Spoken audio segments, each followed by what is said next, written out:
When I meet people in real life, I don't talk as much because I spend my whole day talking to a lot of people. So you really need to find what's your strength and then just work on that, because I think there's a spot for everybody. How does the Academy help you on increasing or maintaining your Twitch subscriptions? I think it's been like a 20 or 30% increase ever since the premium content. You search for content, let's say best TFT guides, you'll be like on the second search or third in Google, which is amazing. Why on Tacter? What features does Tacter offer to create the Academy here instead of on other platforms? Sometimes the message doesn't go through and we're one day late, and one day can make a huge difference here.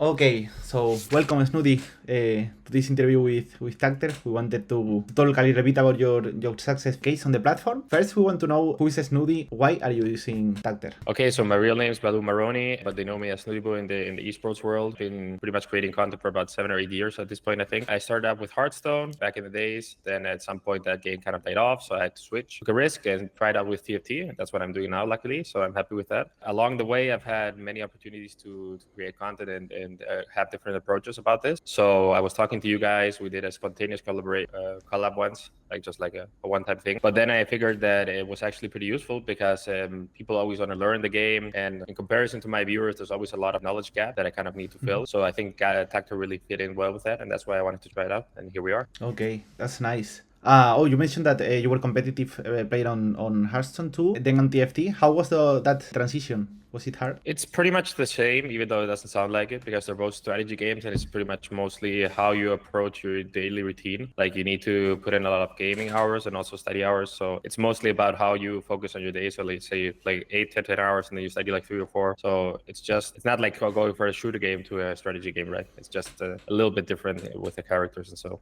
Yeah, I guess it's better that the game is more or less the same strategy game and not a switch to MOBA or FPS. I guess that also helps. So yeah, so you created the whole idea with Tacter with the idea of sharing your knowledge. How did you come up with the idea of creating Los Apuntes de Snoody? Your work partner really laughs about this because former TFT streamer Revan did like his own academy, and I thought it was a very, very cool idea. So I was thinking how I could implement that for myself on other platforms, just like not to copy it simultaneously. And I did it on YouTube, something similar. I tried different formulas, but it didn't work as greatly. And then he quit TFT, so I asked him, "Can I copy your idea?" Pretty much because we're like friends, and there's a lot of confidence. And he said it was no problem. I think he's doing the same thing for League of Legends now. And then he inspired that academy on mine, so that was kind of a very funny thing. But yeah, so he had the idea, and we're kind of polishing it. And then I think Iwana and Manute are also doing the same thing. So we're just kind of finding out the best way to teach people at this point, I guess. That's great. The back-to-back changing ideas about the academies. We didn't know that idea was to get it from Reven too, that he was doing it. I remember, and he's trying to do the same also with League of Legends. Why on Tacter? What features does Tacter offer to create the academy here instead of on other platforms? So I've worked pretty much with every content creation platform, I think, at this point. And I think like the biggest difference you guys have to offer right now is the written part, because like usually people, when they play TFT, they play main screen,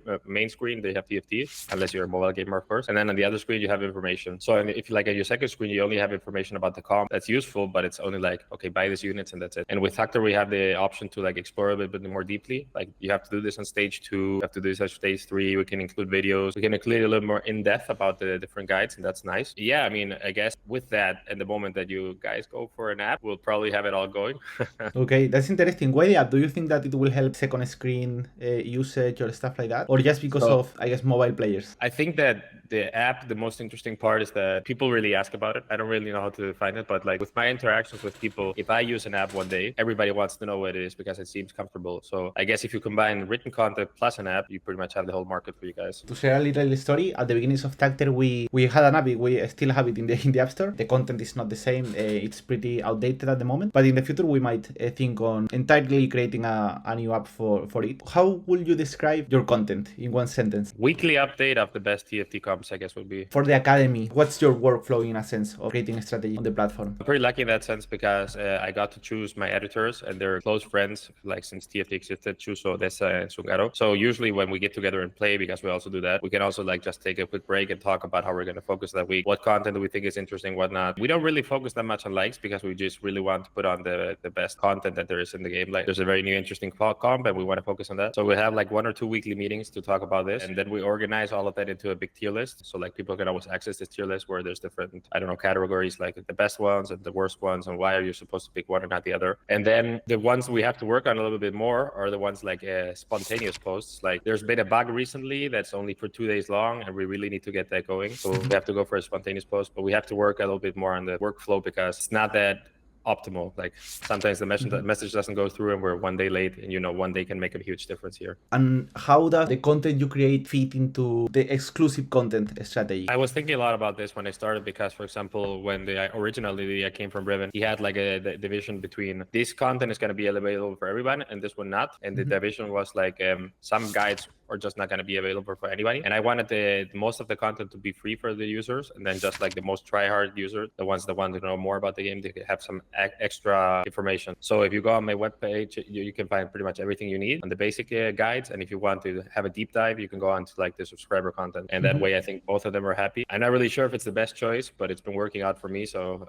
I think people are happy at the moment. All right. I would like to go back a little bit and the before question, asking you how a daily routine more or less looks like in a sense where you start creating content for your other platforms and they integrate the knowledge of the game or the content you create within the platform. Usually it's easier for me to start with recording content on YouTube because let's say I post something on Tuesday for Tucker. I know that that's going to be very recent content and interesting. Based on that post, I can go to a YouTube video and explain that in depth with some gameplay. So I already have like the link between Tucker and YouTube there. And then from YouTube, people can just like keep on checking that out. And then I stream like for about 8-9 hours. After that, I'll have a meeting with my coworkers and we'll wrap up the day to see how everything went. And that's pretty much it. Yeah. So it starts with the written part, goes to YouTube, and goes to Twitch. I guess you have it as well for YouTube and Twitch channels, some editors there, right? So Twitch is only me, but YouTube I have a content manager because I also have 2 channels. There's like a division there. So he takes care of everything. Yeah. All right. Interesting. Like the routine of a streamer is really hard, I guess, sometimes too, but at the same time, it's really fulfilling, I guess. If you achieve your goals, sure. Yeah. What's the thoughts of your community about the overall Doctor Academy? What feedback are you receiving overall? So mostly everybody is pretty happy. Like the feedback I'm getting are mostly like minor details. Like, can you change how you describe the different stage information or something? I've already talked to you guys about this, but the main problem is the structure of the website itself. Like there's a lot of when there's 10 posts, you never get to see the post number 12 unless you have like this tier list where I have or other content creators where everything kind of comes together. But I know you guys are working on it. I know that's coming and everybody's hyped for that. But I think it's gotten to a point that like if you want to be gaming in the Spanish community, you always have it like on a second screen. So I guess that was the goal, right? So everybody's happy about that. Yeah, in a sense, I guess it is. But yeah, a lot of improvements should be happening soon in terms of restructuring a little bit how the content is found. I think it's a pain point still for the creator, for the consumer, to not being able to really share or have an overview of all the content that is created, how to filter it, how to search for what you're looking for, right? Like new websites too with a for you or stuff like that in the consumer part, and also for the creator part to have the content much better structured. And how does the Academy help you on increasing or maintaining your Twitch subscriptions? I guess it would be a little bit hard to analyze because Twitch numbers, they go with like the hype flow of the set. But the first month is a little bit easier to check out. I think it's been like a 20 or 30% increase ever since the premium content. I think I can push for it a bit more, but like I have to be promoting it a lot and reminding people because otherwise people won't. They have their Twitch Prime, but they're not sure they can use it for the premium content. So if they would know, they would use it. But I guess like overall, it's been like a 20-30% increase with subscriptions. If I'm active, I'm doing like my whole routine. I remember in previous conversations with you, you mentioned that there would have been some offline subscriptions while watching the VODs, right? Oh, yeah, that's slowed down a little bit now. It used to be much higher, but I guess that's just a mix of the new set. People want the best comms, and then they find out from the VOD that they can get the premium content. Yeah. And it's kind of slowing down, but that's normal because that's just the cycle of TAT. At the start, it was really awesome. And do you think that you are being helped in a sense with SEO from Tacter to reach a larger audience? Have you noticed something about it? That's an interesting question because I'm used to YouTube CEO, and that works in a very specific way. When I started, one of your colleagues told me that this is very related to Google. So every now and then I would check like out of curiosity how it's actually integrating into Google. The content creators that are working on Tacter, they switch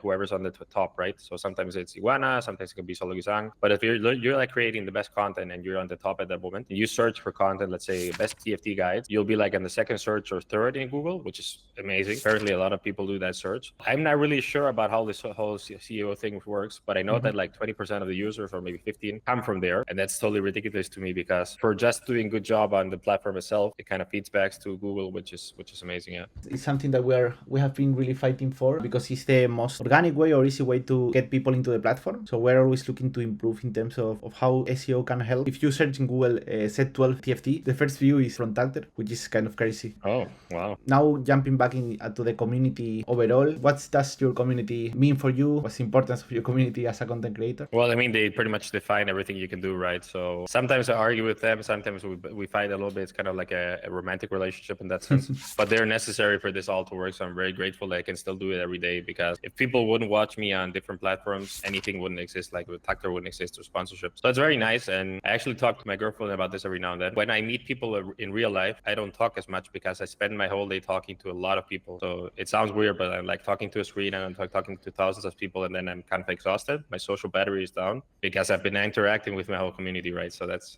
nice. Every of us has a limit on social interactions a day. For creators, for sure, so it's probably quite hard. Would you recommend other creators building their own version of Los Apuntes de Snoody, like Reven did with LOL or you did with Reven Academy in the past? What do you think about it? I mean, sure, it's mostly about the fact that for me, it was kind of easy to translate the viewers or my community from one side to another. I think that if you're starting, you just need to really find what you're good at. So let's say you're Ledak, for example, who's really good at finding bug exploits or the hidden mechanics. So you really need to find what's your strength and then just work on that, because I think there's a spot for everybody, and you don't need to do exactly the same thing that Puntes de Snoody, but get your own version of what you like making people enjoy TFT or whatever. Focus on that and really try to get to that goal. What will be your main piece of advice overall for any people willing to start in content creation? Start small. Don't quit your daily job. Take it easy. Put in like enough hours to make it worth it, but just like be happy with whatever goal you achieve, and don't just like try to go, okay, tomorrow I'm gonna have 1,000 subscribers on YouTube. Like if you have 50, celebrate those 50, and then be happy and go for the next step. And then just take it easy, and if it works out, it works out. Sadly, only about maybe 1 or 2% can actually get there, so just be realistic about it. But if it works out, enjoy it. Totally, like a small goal and being consistent, I guess, is the key for this, right? So we're closing up. It was nice to have you here to know a little bit more about you, your community,